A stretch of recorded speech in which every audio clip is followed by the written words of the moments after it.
बच्चों, आपको मैं पहले दिन पाठ 1 में वर्णमाला के अंतर्गत स्वर और व्यंजन आता है वह मैं आपको अच्छे से बताया था कि स्वर कितने होते हैं और कौन कौन से होते हैं और किसे कहते हैं। यह मैं आपको पहले दिन बताया था। उसी तरह से व्यंजन दूसरे नंबर पर आता है। व्यंजन में भी क से लेकर य ज्ञानी तक कितने अक्षर होते हैं, कौन कौन से होते हैं और किससे व्यंजन किसे कहते हैं, यह भी मैं स्पष्ट रूप से बताया था।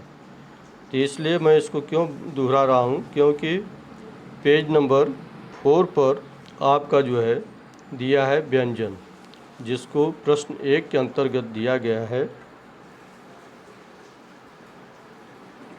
प्रश्न 1 के अंतर्गत दिया गया है, उसमें दिया है खाली जगह भरो। जैसे ऊपर से लेकर नीचे तक पहले में है च, फिर उसके बाद रिक्त स्थान है जिसमें मैं 6 छतरी भरा हूँ। उसके बाद है ज, फिर झ, उसके बाद है रिक्त स्थान जिसके अंतर्गत मैं य भरा हूँ। फिर है दूसरे लाइन में 6 छतरी। 6 छतरी के बाद आता है त्र त्रिशूल, फिर उसके बाद आता है ज्ञानी। इसलिए मैं यह दोनों 6 छतरी के बाद दोनों रिक्त स्थान में क्रमशः त्र त्रिशूल और ज्ञानी भरा हूँ।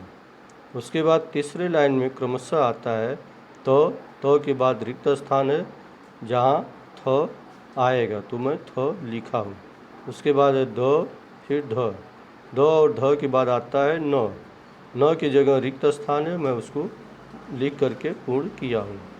फिर चौथे कॉलम में है, माने पहले रिक्त स्थान दिया था, उसके बाद है फ, तो फ के पहले आता है प जैसा कि मैं लिखा हूँ। फिर फ के बाद रिक्त स्थान है लेकिन आएगा फ के बाद आता है ब, फिर उसके बाद भ आता है जो कि दिया गया है। फिर उसके बाद रिक्त स्थान है तो भ के बाद आता है म।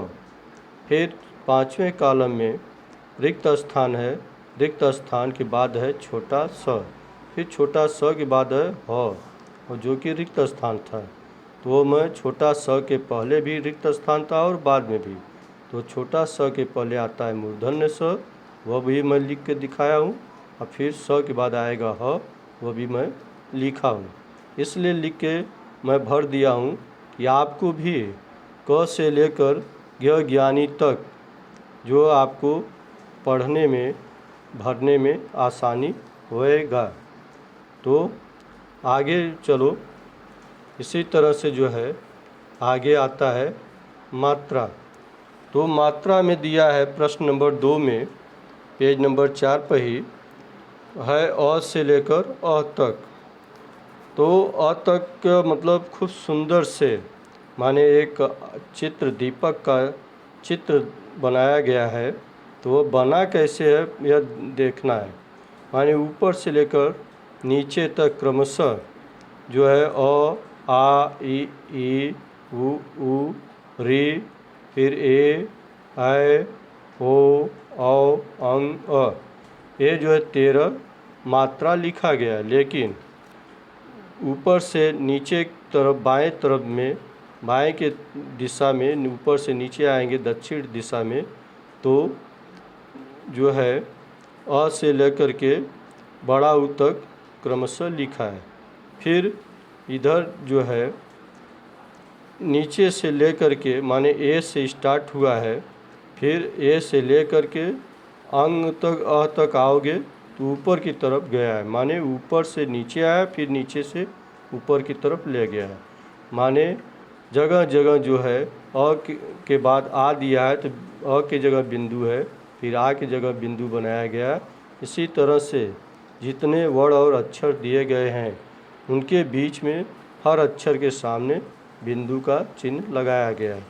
एक अक्षर से दूसरे अक्षर, यानी एक बिंदु से दूसरे बिंदु को पेंसिल द्वारा या पेन द्वारा अगर मिलाओगे तो 13 अक्षर आपस में जैसे मिलेंगे बिंदु के माध्यम से, तो मिलने के बाद एक सुंदर दीपक का रूप तैयार होएगा, जो कि देखने में खूब सुंदर और सुशोभित दिखेगा। और इस प्रकार से आपका जो है स्वर की मात्रा भी तैयार हो जाएगा। तो कहने का मतलब यह चित्र के द्वारा क्यों समझाया गया है, इसलिए समझाया गया है कि आपका यह मात्रा का अभ्यास भी हो जाए और इसके माध्यम से आपका जो है चित्र भी तैयार होता है। इसी तरह से व्यंजन में भी आप कोई भी शब्द ले सकते हैं, 10 से 20 या 12, 13, आप उससे भी, जैसे अ की जगह क लिखो, इस तरह से शब्द लिखते हुए आप जो है स्वर के माध्यम से भी वही चित्र बना सकते हैं। तो आपको सिर्फ यही कह रहा हूँ मैं कि आप अ से लेकर के अ तक का मात्रा याद करना है आपको, और क से लेकर ज्ञ ज्ञानी तक व्यंजन, जिसके माध्यम से आपको रिक्त स्थान भरने में और शब्द बनाने में आराम रहेगा। क्योंकि आगे लेसन में पाठ नंबर 2 से स्टार्ट करूँगा, आपको शब्द का ज्ञान दूंगा। आज इतना ही, धन्यवाद। कितना मिनट गया?